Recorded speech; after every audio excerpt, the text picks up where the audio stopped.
Chapter 4. Dissolving Unconsciousness.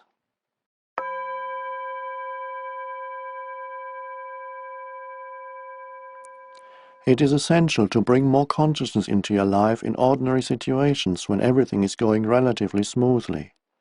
In this way, you grow in presence power. It generates an energy field in you and around you of a high vibrational frequency. No unconsciousness, no negativity, no discord or violence can enter that field and survive, just as darkness cannot survive in the presence of light.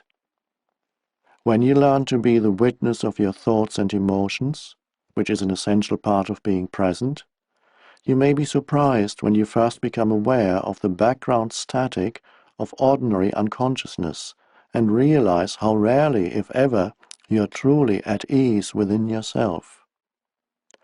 On the level of your thinking, you will find a great deal of resistance in the form of judgment, discontent, and mental projection away from the now. On the level of your thinking, you will find a great deal of resistance in the form of judgment, discontent, and mental projection away from the now. On the emotional level, there will be an undercurrent of unease, tension, boredom, or nervousness. Both are aspects of the mind in its habitual resistance mode. Observe the many ways in which unease, discontent, and tension arise within you through unnecessary judgment, resistance to what is, and denial of the now. Anything unconscious dissolves when you shine the light of consciousness on it. Once you know how to dissolve ordinary unconsciousness, the light of your presence will shine brightly, and it will be much easier to deal with deep unconsciousness whenever you feel its gravitational pull. However, ordinary unconsciousness may not be easy to detect initially because it is so normal. Make it a habit to monitor your mental and emotional state through self-observation. Am I at ease at this moment? Is a good question to ask yourself frequently. Or you can ask, what's going on inside me at this moment? Be at least as interested in what goes on inside you as what happens outside. If you get the inside right, the outside will fall into place. Primary reality is within, secondary reality without. But don't answer these questions immediately. Direct your attention inward. Have a look inside yourself. What kind of thoughts is your mind producing? What do you feel? Direct your attention into the body. Is there any tension? Once you detect that there is a low level of unease, the background static, see in what way you are avoiding, resisting, or denying life, by denying the now. There are many ways in which people unconsciously resist the present moment. With practice, your power of self-observation, of monitoring your inner state, will become sharpened.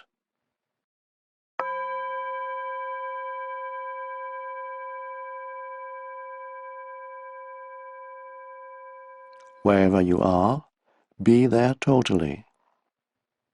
Are you stressed? Are you so busy getting to the future that the present is reduced to a means of getting there? Stress is caused by being here but wanting to be there, or being in the present but wanting to be in the future. It's a split that tears you apart inside. Does the past take up a great deal of your attention? Do you frequently talk and think about it, either positively or negatively? The great things that you have achieved, your adventures or experiences, or your victim story and the dreadful things that were done to you, or maybe what you did to someone else? Are your thought processes creating guilt, pride, resentment, anger, regret, or self-pity? Then you are not only reinforcing a false sense of self, but also helping to accelerate your body's aging process by creating an accumulation of past in your psyche. Verify this for yourself by observing those around you who have a strong tendency to hold on to the past. Die to the past every moment. You don't need it. Only refer to it when it is absolutely relevant to the present. Feel the power of this moment and the fullness of being. Feel your presence. Are you worried? Do you have many what-if thoughts? You identified with your mind, which is projecting itself into an imaginary future situation and creating fear. There is no way that you can cope with such a situation, because it doesn't exist. It's a mental phantom. You can stop this health and life-corroding insanity simply by acknowledging the present moment. Become aware of your breathing. Feel the air flowing in and out of your body. Feel your inner energy field. All that you ever have to deal with, cope with in real life, as opposed to imaginary mind projections, is this moment. Ask yourself what problem you have right now, not next year, tomorrow, or 5 minutes from now. What is wrong with this moment? You can always cope with the now, but you can never cope with the future, nor do you have to. The answer, the strength, the right action, or the resource will be there when you need it, not before, not after. Are you a habitual waiter? How much of your life do you spend waiting? What I call small-scale waiting is waiting in line at the post office, in a traffic jam, at the airport, or waiting for someone to arrive, to finish work, and so on. Large-scale waiting is waiting for the next vacation, for a better job, for the children to grow up, for a truly meaningful relationship, for success, to make money, to be important, to become enlightened. It is not uncommon for people to spend their whole life waiting to start living. Waiting is a state of mind. Basically, it means that you want the future. You don't want the present. You don't want what you've got, and you want what you haven't got. With every kind of waiting, you unconsciously create inner conflict between your here and now, where you don't want to be, and the projected future, where you want to be. This greatly reduces the quality of your life by making you lose the present. For example, many people are waiting for prosperity. It cannot come in the future.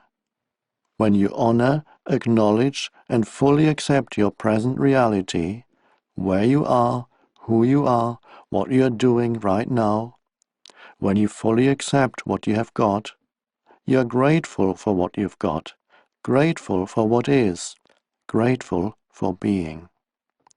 Gratitude for the present moment and the fullness of life now is true prosperity.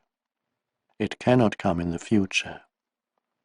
Then, in time, that prosperity manifests for you in various ways. If you are dissatisfied with what you have got, or even frustrated or angry about your present lack, that may motivate you to become rich, but even if you do make millions, you will continue to experience the inner condition of lack, and deep down you will continue to feel unfulfilled. You may have many exciting experiences that money can buy, but they will come and go and always leave you with an empty feeling and the need for further physical or psychological gratification. You won't abide in being and so feel the fullness of life now that alone is true prosperity. Give up waiting as a state of mind. When you catch yourself slipping into waiting, snap out of it. Come into the present moment. Just be and enjoy being. If you are present, there's never any need for you to wait for anything. So next time somebody says, "Sorry to have kept you waiting," you can reply, "That's all right. I wasn't waiting. I was just standing here enjoying myself." Enjoy in myself. These are just a few of the habitual mind strategies for denying the present moment that are part of ordinary unconsciousness. They are easy to overlook because they are so much part of normal living, the background static of perpetual discontent. But the more you practice monitoring your inner mental-emotional state, the easier it will be to know when you've been trapped in past or future, which is to say unconscious, and to awaken out of the dream of time into the present. But beware, the false, unhappy self, based on mind identification, lives on time. It knows that the present moment is its own death, and so feels very threatened by it. It will do all it can to take you out of it. It will try to keep you trapped in time. In a sense, the state of presence could be compared to waiting. It is a qualitatively different kind of waiting, one that requires your total alertness. Something could happen at any moment, and if you are not absolutely awake, absolutely still, you will miss it. In that state, all your attention is in the now. There's none left for daydreaming, thinking, remembering, anticipating. There's no tension in it, no fear, just alert presence. You are present with your whole being, with every cell of your body. In that state, the you that has a past and a future, the personality if you like, is hardly there anymore. And yet nothing of value is lost. You are still essentially yourself. In fact, you are more fully yourself than you ever were before, or rather it is only now that you are truly yourself.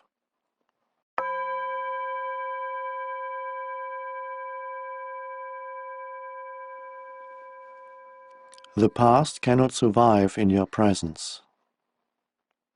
Whatever you need to know about the unconscious past in you, the challenges of the present will bring it out. If you delve into the past, it will become a bottomless pit. There's always more. You may think that you need more time to understand the past or become free of it. In other words, that the future will eventually free you of the past. This is a delusion. Only the present can free you of the past. More time cannot free you of time. Access the power of now. That is the key. The power of now is none other than the power of your presence, your consciousness liberated from thought forms. So deal with the past on the level of the present. The more attention you give to the past, the more you energize it, and the more likely you are to make a self out of it. Don't misunderstand. Attention is essential, but not to the past as past. Give attention to the present. Give attention to your behavior, to your reactions, moods, thoughts, emotions, fears and desires as they occur in the present. There's the past in you.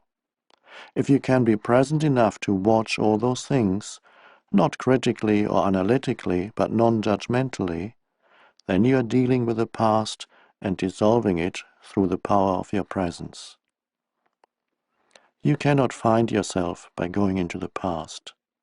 You find yourself by coming into the present.